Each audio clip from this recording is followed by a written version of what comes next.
बच्चों party. So this is your educator Deepika ma'am here. और आज का ये वीडियो बहुत ही शॉर्ट होने वाला है, लेकिन बहुत ही ज्यादा इंपॉर्टेंट होने वाला है आप लोगों के लिए, क्योंकि इस एक वीडियो के अंदर आपको पूरी इकोनॉमिक्स के फॉर्मूले जो भी आपके अभी टर्म 2 के अंदर आने वाले हैं, वो सारे के सारे फॉर्मूले आपको आज इस एक वीडियो के अंदर मिल जाएंगे। तो फटाफट से बिना टाइम वेस्ट किए स्टार्ट करते हैं। अभी आपके टर्म 2 के अंदर 2 चैप्टर है, ठीक है। पहला चैप्टर कौन सा है बच्चा पार्टी? पहला चैप्टर है आपका नेशनल इनकम, और दूसरा चैप्टर जो है आप लोगों का वो है aggregate demand and aggregate supply, मतलब इनकम एंड आउटपुट डिटर्मिनेशन। तो इस वाले वीडियो के अंदर हम इन दोनों से रिलेटेड जितने भी फॉर्मूलेज हैं, मतलब एक तरह से न्यूमेरिकल रिलेटेड जो भी चीजें आपके पास है, वो सारी आपको इस वीडियो के अंदर मिल जाएंगी। तो चलो फिर स्टार्ट करते हैं हम लोग हमारे फर्स्ट वाले चैप्टर से, that is national income. Okay, national income में आपके पास क्या क्या है मैं आपको बता देती हूँ। बेसिकली नेशनल इनकम में 3 बेसिक फॉर्मूलाज है। वो 3 बेसिक फॉर्मूला कौन कौन से हैं? सबसे पहला, अगर आपको नेट से ग्रॉस पे जाना है, राइट, तो आप क्या करने वाले हैं? आप प्लस डेप्रिसिएशन करोगे, ओके। और अगर आपको ग्रॉस से नेट पे जाना है तो आप माइनस डेप्रिसिएशन करोगे। क्लियर? अगर इसी केस में डेप्रिसिएशन नहीं दिया हुआ है तो डेप्रिसिएशन का एक फॉर्मूला होता है कंजप्शन ऑफ फिक्स कैपिटल, एक लिखने का अलग तरीका है, कंजप्शन ऑफ फिक्स कैपिटल। अगर ये भी क्वेश्चन में नहीं दिया हुआ है तो डेप्रिसिएशन का एक और नेम होता है रिप्लेसमेंट कॉस्ट या फिर करंट रिप्लेसमेंट कॉस्ट, ठीक है। ये भी आपको दिया हुआ हो सकता है। फिर भी अगर आपको डेप्रिसिएशन नहीं मिलता है तो आप किसी भी ग्रॉस वैल्यू में से किसी भी नेट वैल्यू को माइनस करके डेप्रिसिएशन निकाल सकते हैं। सेकंड जो हमारा फॉर्मूला है वो किसका फॉर्मूला बच्चा पार्टी? अगर आपको डोमेस्टिक से, ठीक है, अगर आपको डोमेस्टिक से नेशनल पे जाना है तो आप क्या करने वाले हो? डोमेस्टिक से नेशनल पे जाने के लिए आपको करना पड़ेगा plus NFIA, okay, net factor income from abroad. और नेशनल से अगर आपको डोमेस्टिक जाना है तो आपको करना पड़ेगा minus NFIA, okay. In case question में नफीफा ही नहीं दिया हो, ठीक है, क्वेश्चन में आपको नफीफा नहीं दिया हुआ है, तब आप क्या करेंगे? तो उस केस में आप क्या कर सकते हैं? फैक्टर इनकम फ्रॉम अब्रॉड में से factor income to abroad minus कर सकते हैं। जैसे ही आपने फैक्टर इनकम फ्रॉम अब्रॉड में से factor income to abroad minus किया, आपके पास नफीफा आ जाएगा। बहुत बार क्वेश्चन में नफीटा दिया हुआ होता है, ठीक है, एक सेकेंड मैंने गलत लिख दिया, यहाँ पे नफीटा दिया हुआ होता है, मतलब नफीफा की जगह नफीटा। मतलब क्या है इसका मतलब पता है? Net factor income to abroad. अगर आपको क्वेश्चन में नफीटा दिया हुआ है, सिंपली आपको क्या करना है? आपको साइन चेंज करना है। अगर पॉजिटिव है तो नेगेटिव, नेगेटिव है तो पॉजिटिव, साइन चेंज करते ही आपका ये क्या बन जाएगा? आपका ये नफीफा बन जाएगा। Okay, so this is the basic formula. एक और फॉर्मूला है बेसिक के अंदर जो आपका बचा है, वो कौन सा फॉर्मूला है बच्चा पार्टी? एमपी से एफसी पे जाने का फॉर्मूला, ठीक है। मतलब अगर आपको फैक्टर कॉस्ट से मार्केट प्राइस पे जाना है या फिर आपको मार्केट प्राइस से फैक्टर कॉस्ट पे जाना है, तब आप क्या करोगे? आपको एफसी से एमपी जाना है तो आप प्लस एनआईटी करोगे, आपको एमपी से एफसी जाना है तो आप माइनस एनआईटी करोगे, ठीक है। एनआईटी की फुल फॉर्म होती है नेट इनडायरेक्ट टैक्स। क्या फुल फॉर्म होती है? मैं लिख देती हूँ, नेट इनडायरेक्ट टैक्स। अगर आपको क्वेश्चन में एनआईटी नहीं दिया हुआ है तो इसका एक फॉर्मूला होता है। क्या फॉर्मूला होता है बता बच्चा party? Indirect tax minus subsidies. आप ऐसे करके भी निकाल सकते हैं, ओके। अब हमारे पास नेक्स्ट है कि आप नेशनल इनकम कैसे कैलकुलेट कर सकते हो। नेशनल इनकम कैलकुलेट करने के हमारे पास 3 मेथड होते हैं, ठीक है। वो कौन कौन से 3 मेथड है पहले मैं आपको वो बता देती हूँ। नेशनल इनकम को हम एनएनपीएफसी से डिनोट करते हैं, क्लियर। एनएनपीएफसी निकालने के आपके पास 3 मेथड होते हैं। एक है हमारे पास इनकम मेथड, ओके, दूसरा हमारे पास है एक्सपेंडिचर मेथड, और तीसरा हमारे पास है वैल्यू एडेड मेथड, जिसको हम लोग प्रोडक्शन मेथड भी बोलते हैं, ओके। तो ये आपके पास 3 अलग अलग मेथड है। इनकम मेथड से आपके पास निकलता है एनडीपीएफसी, एक्सपेंडिचर मेथड से आपके पास निकलता है जीडीपी एमपी, या फिर एनडीपीएमपी भी निकल सकता है, वो मैं अभी आपको बताऊंगी कि कैसे पता चलेगा। और लास्ट आपका है जीडीपीएमपी निकलता है वैल्यू एडेड मेथड से। इस केस में आप इसको जीवीएमपी भी कभी कभी बोल सकते हैं, ठीक है। अगर एक ही फर्म होगी, एक ही सेक्टर होगा तो जीवीएमपी, कॉम्बिनेशन ऑफ फर्म होगी, सारे सेक्टर का डेटा होगा तो वो जीडीपीएमपी कहलाएगा। अब हम स्टार्ट करते हैं हमारा इनकम मेथड। देखो बच्चा पार्टी, इसका ना एक फ्लो चार्ट मैं आपको बनवा देती हूँ, ठीक है। अगर आपने ये फ्लो चार्ट लर्न कर लिया, मतलब आपको न्यूमेरिकल बहुत इजीली आ जाएगा। तो कभी भी ध्यान रखना, इनकम मेथड को हम डिनोट करते हैं एनएनपीएफसी से, ठीक है। एनएनपीएफसी के आपके पास यहाँ पे निकालने के 3 अलग अलग एलिमेंट्स होते हैं। इन 3 एलिमेंट को अगर आपने ऐड कर दिया तो आपके पास क्या आ जाएगा, आपके पास इनकम मेथड से एनडीपीएफसी आ जाएगा, ठीक है। इनकम मेथड से आपके पास क्या आ जाएगा, एनडीपीएफसी आ जाएगा। फिर हम उसको कन्वर्ट करते हैं नेशनल इनकम में, ठीक है। तो यहाँ पे वो 3 एलिमेंट कौन से हैं मैं आपको पहले बता देती हूँ। फर्स्ट एलिमेंट जो है आप लोगों का वो है कॉम्पेंसेशन ऑफ एम्प्लॉय, ठीक है। कॉम्पेंसेशन ऑफ एम्प्लॉय आपका फर्स्ट एलिमेंट। नेक्स्ट एलिमेंट आपका है ऑपरेटिंग सरप्लस, और लास्ट एलिमेंट जो है वो है mixed income of self employed. अब लेकिन इतना इजी क्वेश्चन आ जाए तो हमको चाहिए क्या, पर इतना इजी नहीं आता। कॉम्पेंसेशन ऑफ एम्प्लॉय आपको क्वेश्चन में नहीं दिया हुआ होता है। फिर इस केस में इसके 2 एलिमेंट्स होते हैं, सब एलिमेंट्स जिसको आप बोल सकते हो। इन दोनों एलिमेंट्स को ऐड करके आप कॉम्पेंसेशन ऑफ एम्प्लॉय निकाल लोगे। वो 2 एलिमेंट कौन कौन से मैं आपको बता देती हूँ। सबसे पहला हमारे पास है wages and salaries.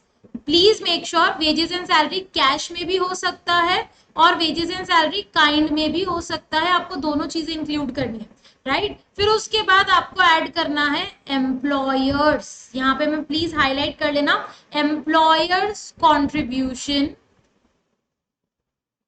To social security scheme. ये आपका कॉम्पेंसेशन ऑफ एम्प्लॉय हो गया। ऑपरेटिंग सरप्लस अगर आपको निकालना है तो आपके पास 3 एलिमेंट होते हैं। पहला है आपके पास रेंट, दूसरा है आपके पास इंटरेस्ट, ठीक है, तीसरा है आपके पास रॉयल्टी, और लास्ट आपके पास है प्रॉफिट। इन केस आपको क्वेश्चन में प्रॉफिट नहीं दिया हुआ, ठीक है, इन केस ऐसा हो जाए क्वेश्चन में प्रॉफिट नहीं दिया हुआ तो बच्चे पार्टी प्रॉफिट निकालने के अगेन आपके पास 3 एलिमेंट है जो प्रॉफिट ऐड कर सकते हो उससे आप, ठीक है। तो प्रॉफिट में से यहाँ पे सबसे पहले आपका पहला एलिमेंट जो है वो है कॉर्पोरेट टैक्स, दूसरा आपका है डिविडेंड, और तीसरा जो आपका है यहाँ पे वो है कॉर्पोरेट सेविंग्स। कॉर्पोरेट सेविंग्स को आप लोग रिटेन्ड अर्निंग्स भी बोल सकते हो, या फिर इसका एक और नाम है अनडिस्ट्रीब्यूटेड प्रॉफिट,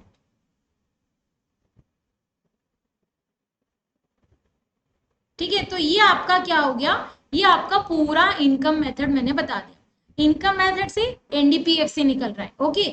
इस एनडीपीएफसी को नेशनल इनकम निकालने के लिए आपको कन्वर्ट करना पड़ेगा वो जो 3 बेसिक फॉर्मूले थे ना उसकी मदद से। तो ऐसे करके आप इनकम मेथड से अपना इजीली आंसर निकाल सकते हैं। अब हम आते हैं हमारे नेक्स्ट मेथड पे जिसका नाम है expenditure method, okay. Expenditure method से मैंने जैसा कि आप लोगों को बताया था जीडीपीएमपी भी निकल सकता है और एनडीपीएमपी भी निकल सकता है। अब ये कैसे पता चलेगा कि जीडीपीएमपी निकलेगा या एनडीपीएमपी, वो मैं अभी आपको बताती हूँ। इसका जो सेकंड एलिमेंट है ना बेटा, second element is the major element, वही आपको बताएगा कि आपका क्या निकलने वाला है। पहले मैं आपको फर्स्ट एलिमेंट के बारे में बता देती हूँ। यहाँ पे आपके पास फर्स्ट एलिमेंट है फाइनल कंजप्शन एक्सपेंडिचर, या कंजप्शन फाइनल एक्सपेंडिचर, दोनों में से आप कुछ भी निकाल सकते हो यहाँ पे, ठीक है, जो भी दे रखा हो क्वेश्चन में। सेकंड एलिमेंट है आपके पास ग्रॉस या फिर नेट। अब देखो ग्रॉस होगा तो जीडीपीएमपी निकलेगा, नेट होगा तो एनडीपीएमपी निकलेगा, ठीक है। Gross net domestic capital formation, ठीक है, इसको हम लोग ग्रॉस या फिर नेट इन्वेस्टमेंट भी बोल सकते हैं, ठीक है, ग्रॉस या फिर नेट इन्वेस्टमेंट भी बोल सकते हैं। ओके। और लास्ट एलिमेंट है आपका नेट एक्सपोर्ट, जो कि एक्सपोर्ट माइनस इंपोर्ट करके निकालते हैं। ठीक है, अब आगे बढ़ते हैं। अगर ये नहीं दिया हुआ तो क्या करेंगे मैम, कैसे निकालेंगे? देखो, फाइनल कंजप्शन एक्सपेंडिचर 99% नहीं दिया हुआ, तो इस केस में आपको गवर्नमेंट, गवर्नमेंट को हम पब्लिक भी बोलते हैं, government final consumption expenditure. Okay. और दूसरा आपके पास है प्राइवेट, प्राइवेट को हम पर्सनल भी बोलते हैं, फाइनल कंजप्शन एक्सपेंडिचर। ओके। अब इसके अंदर अगेन आपके दो एलिमेंट है। कौन कौन से दो एलिमेंट है? देखो, फर्स्ट जो मेन एलिमेंट है ना, वो नहीं दिया तो आपको सब एलिमेंट्स को ऐड करना होता है। यहाँ पे आपको एक चीज बता दूं, मेन एलिमेंट और सब एलिमेंट में सिर्फ एक वर्ड का डिफरेंस है। ठीक है, वो वर्ड क्या है, नोट करना। ग्रॉस और नेट तो बराबर ही है, सेम है।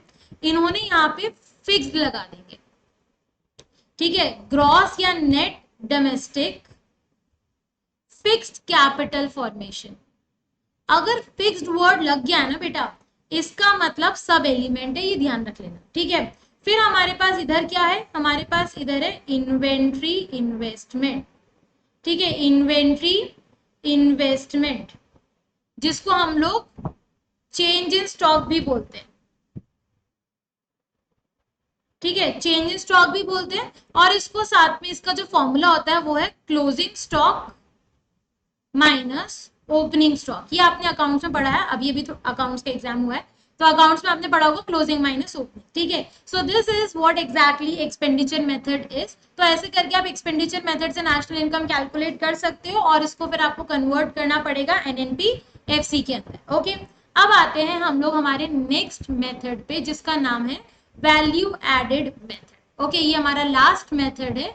ये मेथड के अंदर आपको फ्लो चार्ट नहीं बनेगा। ठीक है, वैल्यू एडेड मेथड से आपका निकलता है जीडीपी-एमपी या जीवीए-एमपी। ओके, दो में से एक चीज यहाँ पे आपकी निकलती है। स्टेप 1, मैं आपको दो तरीके के फॉर्मूले बताऊंगी, स्टेप 1 एंड स्टेप 2 है मेरे पास। स्टेप 1 के अंदर मेरे पास वैल्यू ऑफ आउटपुट आएगा। ठीक है, वैल्यू ऑफ आउटपुट कैसे निकलता है? वैल्यू ऑफ आउटपुट निकलता है sales plus change in stock करके।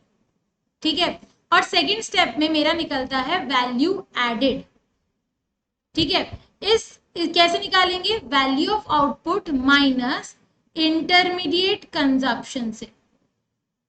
ठीक है, value of output minus intermediate consumption निकाल सकते हैं। ओके, इसको हम डिनोट करते हैं जीवीओएमपी से, और इसको हम डिनोट करते हैं जीवीएएमपी से, या इसको जीडीपी-एमपी भी बोल सकते हैं।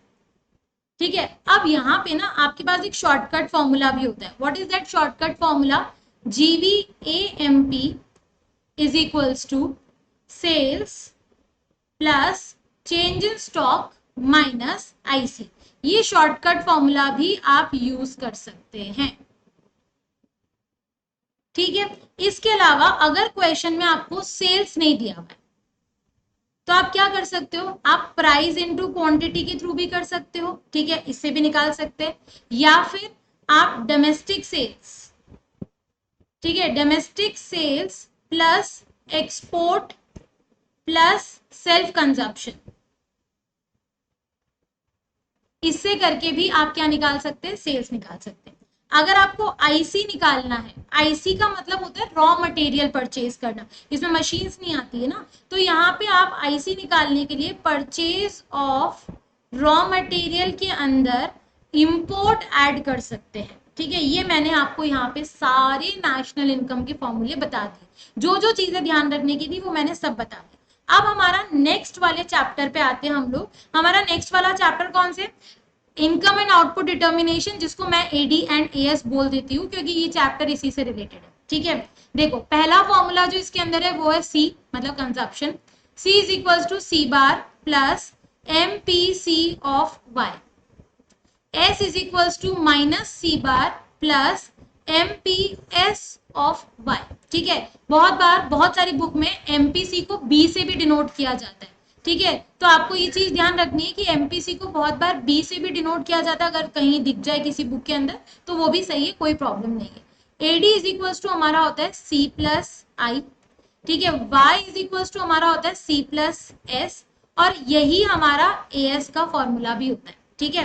अगर आपको एमपीसी निकालना है तो आप delta c upon delta y करेंगे, और अगर आपको एमपीएस निकालना है तो आप delta s upon delta y करेंगे, और इन दोनों की टोटल, इन दोनों को ऐड करेंगे तो आपके पास 1 आएगा, मतलब एमपीसी प्लस एमपीएस 1 होता है।